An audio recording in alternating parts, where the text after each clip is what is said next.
In this take, I want to talk about the Clippers versus the Blazers, and I want to give my take and my analysis on the reaction of the game. Now, before we get into that, though, please like, subscribe. Also, hit the notification bell just so you can get the newest and the bonus content first. We put out content every day, so you won't miss any content here. Let's just go ahead and jump right into this. Now, this game right here was a back and forth heavyweight fight. Seemed like, both teams gave their best punches, gave their best shot. Only one team was left standing, of course, and that was the Clippers.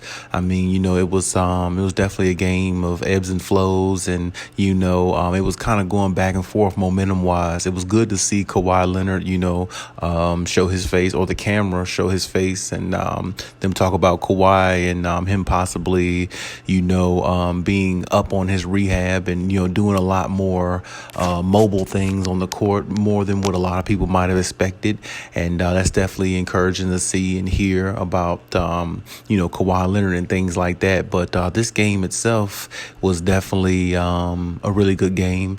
It definitely was a game where, the flow of the game was back and forth. But I got to tell you, the hero of the game to me, once again, in my mind, was Nicolas Batum. Because when you see this game, Paul George, put up over 20 plus points again. He shot like 10 for 24. He almost, pretty much logged in almost a double-double. But when you looked at this game, Nicolas Batum, to me, had to be the unsung hero in this game. Because when Paul George went out and with foul trouble and, everything like that, you kind of thought the momentum would sway the Blazers' way. But the momentum didn't. The Clippers stayed true to who they are.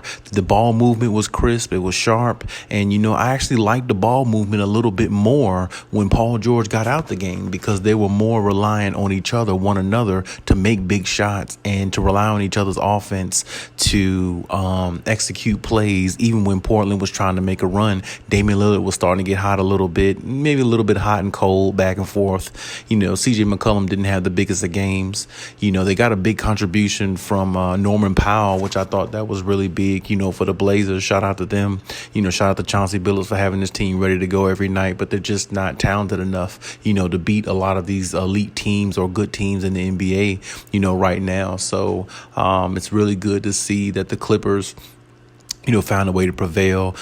Paul George hit some big shots in the beginning. He looked like he was ready to go, and everybody was all on the same page. It was good to see Serge Ibaka out there as well, even though he didn't chip in much, but he is on limited minutes, so you can't discredit that. But I mean, I definitely like what I saw from the Clippers, and I definitely like this team, the way they played tonight. And like I said, when they share the ball and have that ball movement, I think they're really, really special. I didn't like the fact that Ty Lue put Brandon Boston in the last 15-20 seconds of the game. Give Brandon Boston some more minutes. I'm begging for that, because I think this kid got a lot of talent. I think he's ready to show some of the talent that he has. And shout out to Isaiah Hartenstein. Also, man, that guy was getting some key rebounds and getting some key putbacks, and he had a couple big splash plays there as well, and the Clippers on a 5-game winning streak, so you got to give the Clippers credit.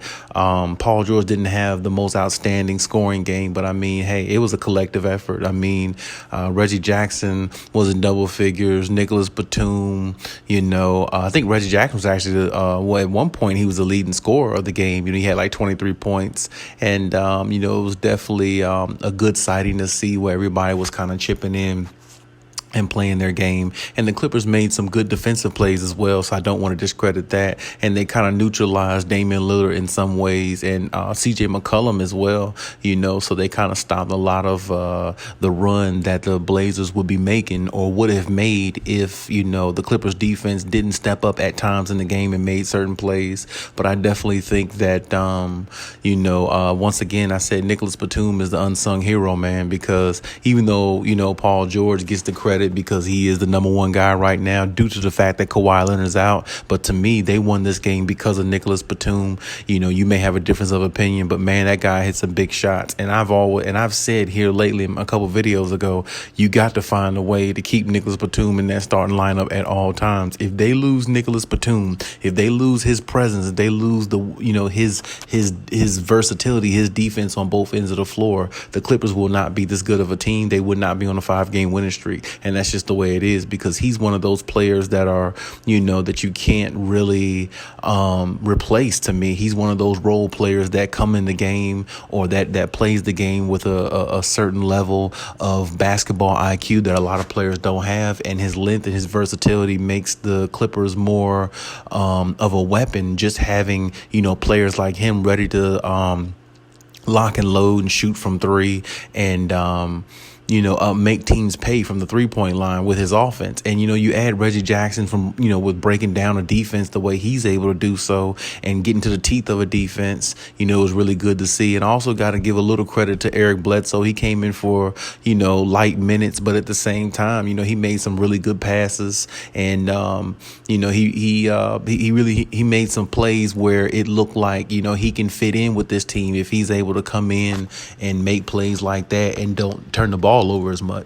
But the Blazers, you know, they had a good fight in them. You know, they found themselves down by a few points, you know, 6 points. They were up by, I think in the first quarter, you know, they made a comeback, you know, even though the Clippers were, you know, to me, looked like the Clippers were up by 10 in the first quarter, looked like they were getting ready to go and dominate, and the Blazers come back and make it a game. And, you know, it was like I said, it was a lot of back and forth in this game. I really liked this game. I was really excited for it. And I really liked the way the flow of the game was. And I felt like the Clippers definitely would have had a easier win if Paul George didn't go out with foul trouble the way he did. But like I said, Nicolas Batum stepped up big, man. You know what I'm saying? He really did.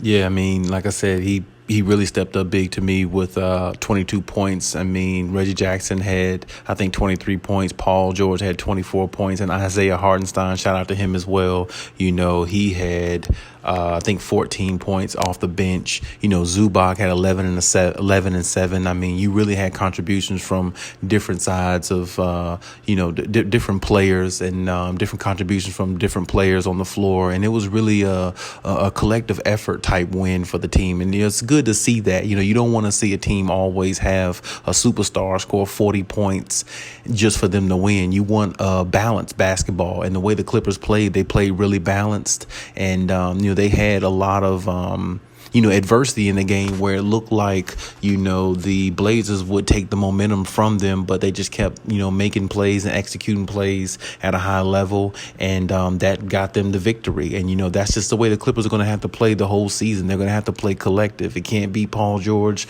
drop 50 points and everybody else is in single digits besides maybe one other person. It's going to have to be a collective effort, because the schedule is going to get harder and the teams are going to get harder, and it's going to be more impactful if everybody is, you know, contributing on the offensive end as well as the defensive end to allow them to neutralize some teams coming at them with, you know, a different game plan than the Blazers had tonight. But as I said, again, shout out to the Blazers. You know, Damian Lillard played, you know, better tonight than what he has been playing. You know, CJ McCollum didn't play as great. I don't think he could have played better. But, I mean, you know, CJ McCollum's definitely going to have better nights. You know, shout out to Norman Powell. He played good, you know, and everything like that. But in the end, the Clippers were the better team. The Clippers came out on top, and I definitely picked the Clippers to come out on top. I think I picked the score for the Clippers to win by 2 points.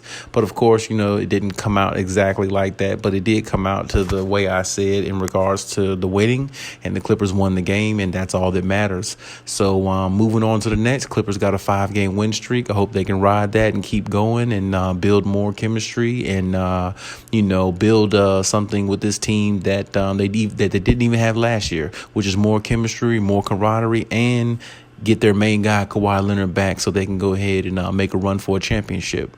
But, hey, that's my take on the situation. Leave any comments in the comment section. Let me know what you think. And, hey, Cali out.